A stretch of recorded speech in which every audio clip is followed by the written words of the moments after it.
नमस्ते, Radhe Radhe, hello everyone, welcome to our channel Bioverse the universe of biology. तो जैसा कि आप सबको पता है कि हमारा जो चैनल है वो बेसिकली डील करता है बीएससी ग्रेजुएशन और पोस्ट ग्रेजुएशन के जो टॉपिक्स हैं जूलॉजी एंड बॉटनी से रिलेटेड, बेसिकली बायोलॉजी से रिलेटेड। तो आप सबको पता है कि आगे जाके आप सबने टीचर बनना है या टीचिंग फील्ड में अगर जाना है, ठीक है। तो ये उन सब बच्चों के लिए भी है और जो लोग टीचिंग एग्ज़ाम्स की प्रिपरेशन कर रहे हैं फॉर टीजीटी एंड पीजीटी, ठीक है। तो सब्जेक्ट बेसिस का बेसिकली टीजीटी पीजीटी पे आता है और कई सारे जैसे सीटेट हो गया और बहुत सारे एग्ज़ाम होते हैं जिनमें क्वेश्चंस पूछे जाते हैं इससे रिलेटेड। तो ये जो क्वेश्चन मैं लेके आई हूँ ये क्वेश्चन आपके विथ आंसर रहेंगे क्वेश्चन और चैप्टर वाइज रहेंगे। जैसा कि आपको दिख रहा होगा कि इसमें DSSB, ठीक है, मैं आपको दिखा देती हूँ यहाँ DSSB, KVS, NVS, मतलब एटॉमिक एक स्कूल होता है उसमें, और आर्मी पब्लिक स्कूल बिहार, और EMRS Eklavya model residential school.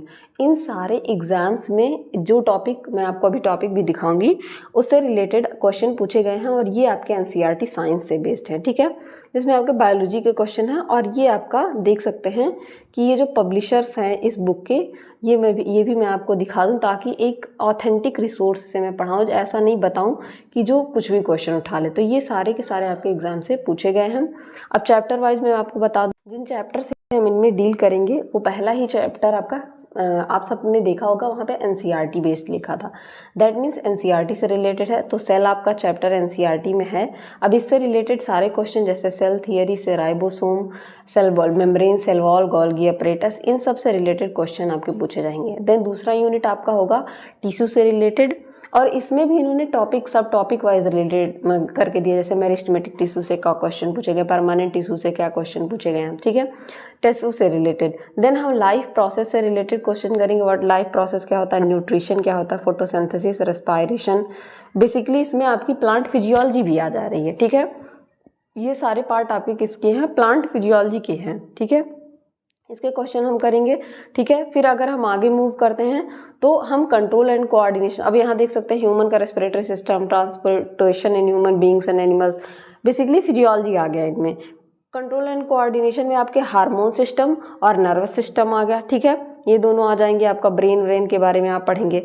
Then reproduction आपका आ जाएगा, रिप्रोडक्शन में आपके एनिमल और प्लांट दोनों के दिए रहेंगे रिप्रोडक्शन, उसमें पढ़ेंगे आप।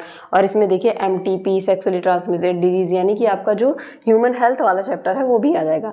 हेरिडिटी और डिवोल्यूशन मतलब जेनेटिक्स आ जाएगा आपका, और इवोल्यूशन से रिलेटेड क्वेश्चन। फिर अगर इधर हम मूव करते हैं तो आपका क्वेश्चन आ जाएगा ह्यूमन आई से रिलेटेड, बेसिकली ये ह्यूमन फिजियोलॉजी का पार्ट हो गया स्ट्रक्चर का।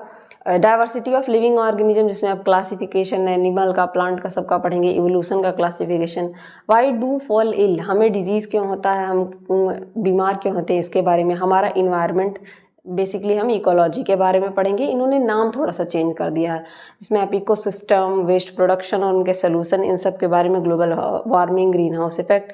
देन हम पढ़ेंगे फूड प्रोडक्शन के बारे में, जिसमें हम क्रॉप मैनेजमेंट, क्रॉप का protection, animal husbandry, poultry farming, fish production, इन सब के बारे में क्वेश्चन डील करेंगे। अब यहाँ पे एक आइडिया दिया गया है कि देखिए, आप देख सकते हैं यहाँ पे, अगर मैं बात करूँ सिर्फ बायोलॉजी से रिलेटेड, तो बायोलॉजी के यहाँ पे आप देख सकते हैं 14 से 21 तक के सारे पीजीटी के क्वेश्चन लिए गए हैं DSSB में आए हुए।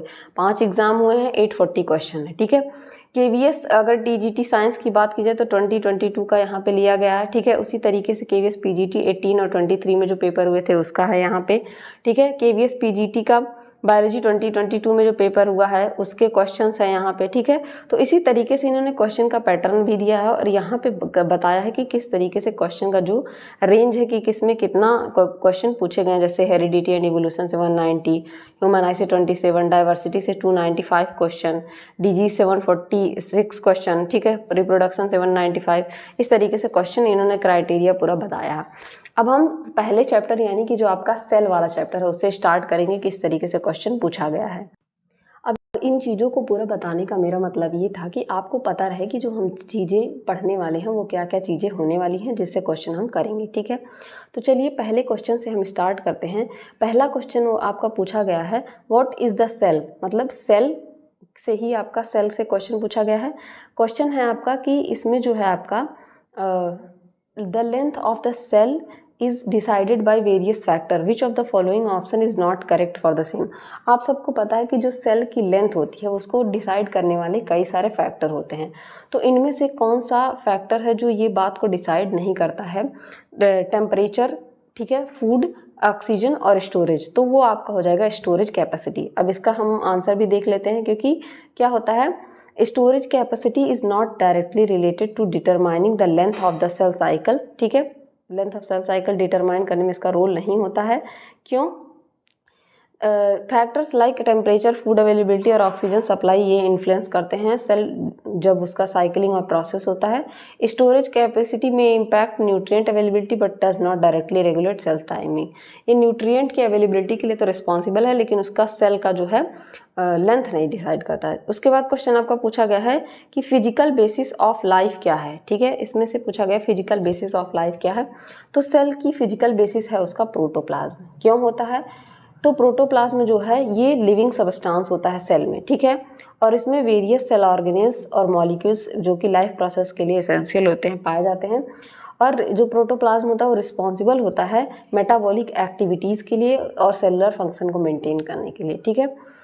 ये आपका देख सकते हैं DSSP PGT में पूछा गया था, ठीक है। सेल थियरी से क्वेश्चन आया है कि जो 1838 में, ठीक है, dash and dash formulated the cell theory. 1838 में किन दोनों लोगों ने मिलके जो है आपको ये सेल थियरी प्रपोज की थी? तो यहाँ सोचने की ज़रूरत नहीं है, स्लीडन एंड स्वान, ठीक है। इन्होंने जूलॉजी पे वर्क किया था, इन्होंने जूलॉजी एंड बॉटनी दोनों पे वर्क किया है, कभी कभी इससे भी रिलेटेड क्वेश्चन पूछ लेता है, ठीक है। यही बात यहाँ पे नीचे आपका देख रहे हैं बताया गया है, ठीक है।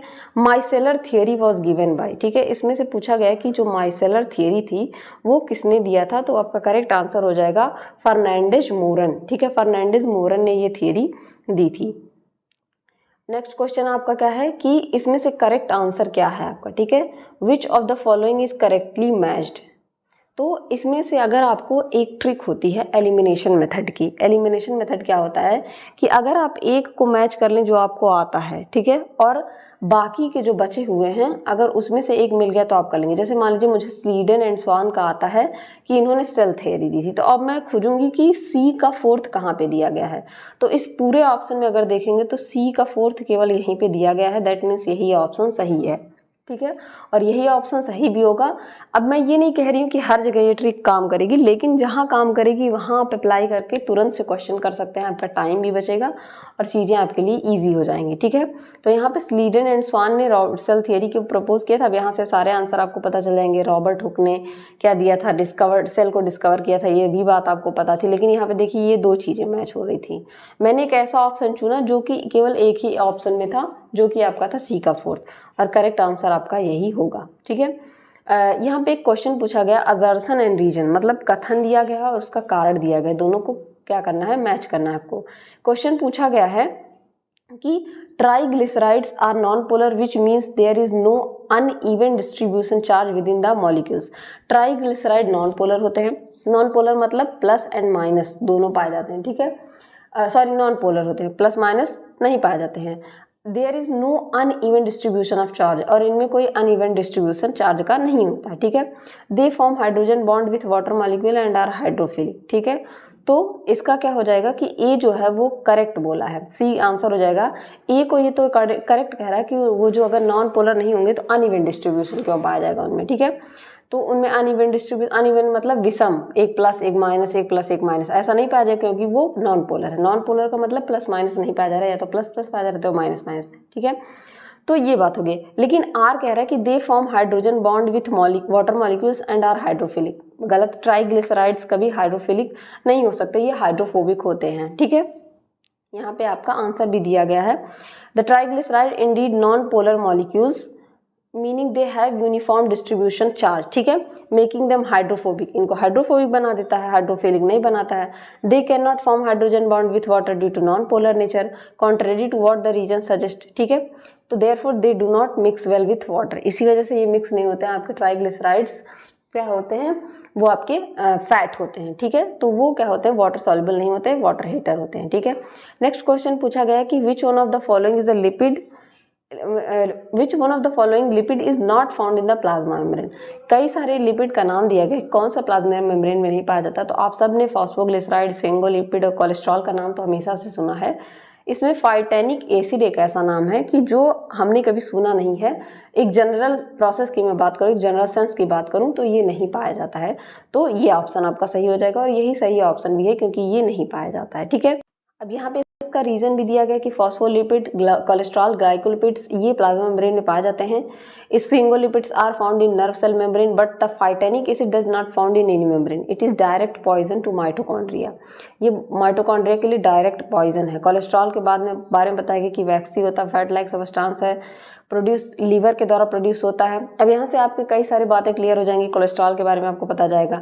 Severe as a precursor for the synthesis of substance like vitamin D, vitamin D के लिए प्रिकर्सर का काम करता है, बाइल एसिड के लिए, हार्मोन के लिए। ठीक है, main function to maintain fluidity of the cell membrane and cell integrity. इसका मेन फंक्शन क्या होता है? सेल की फ्लूइडिटी और सेल की इंटीग्रिटी को मेंटेन करता है। तो एक से आप कई सारे क्वेश्चन कर लेंगे। चलिए, ओवरव्यू ऑफ सेल से क्वेश्चन पूछा गया है कि इमीडिएट सोर्स ऑफ एनर्जी क्या होता है। तो इसमें कुछ सोचने की जरूरत नहीं है, सॉरी, एटीपी होता है। इमीडिएट सोर्स ऑफ एनर्जी क्या होता है? एटीपी होता है। ATP stand for adenosine triphosphate. ठीक है, एनर्जी करेंसी होती है हमारे बॉडी की। ATP is a nucleoside triphosphate consisting of nitrogen bases. Nitrogen bases adenine, guanine, thymine, cytosine पाया जाता है, उससे मिलकर बना होता है। ATP is able to power cellular process by transferring a phosphate group to another cell. ठीक है, 9th नंबर क्वेश्चन कह रहा है कि an individual has a number of different type of cell was first stated by. एक individual के पास कई सारे डिफरेंट सेल पाए जाते हैं। ठीक है, individual has number of different type of cell.